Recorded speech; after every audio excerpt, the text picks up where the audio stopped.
And new here at 6 o'clock, the Travis County Clerk makes a change after KXAN investigated complaints from Republican poll watchers. The battle is over whether the clerk has the legal authority to separate poll watchers from the ballot counting room and keep them in this so-called media room. The final ballot count is still wrapping up tonight. Obstructing an appointed poll watcher is a crime in Texas. KXAN investigator Jody Barr broke this investigation last week. He brings us tonight's development from outside the clerk's office.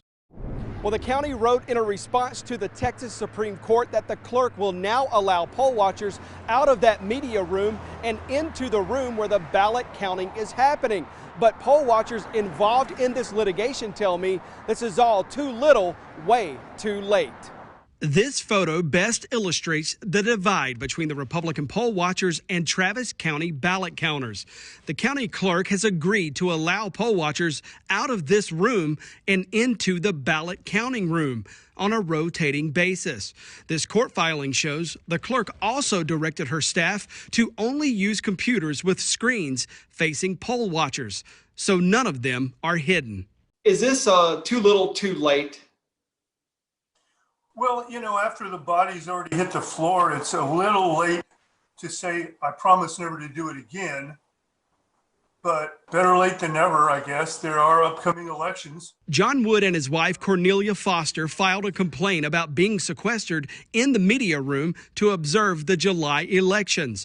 A complaint the Secretary of State asked the Attorney General to investigate. With the clerk taking this step at this point, a week after the election, does this for you repair anything that has happened since July? Well, you know, it's a temporary measure, which means it could be changed at any moment afterwards. Poll watcher Jennifer Fleck was also asked to stay inside the clerk's media room last week. She sees this change as a move in the right direction. To make a change this drastic with that arrangement, is that any sort of admission? I do think it's an admission that the poll watchers were being sequestered and were being obstructed. The poll watchers are meant to be guardians of the election. That's why both parties can send their own candidates in there to perform those duties. And so I don't know what's happened nefarious or fraudulently in this election because we don't have a full picture. We don't have the audit logs. But if you don't have anything to hide, then why are you trying to hide?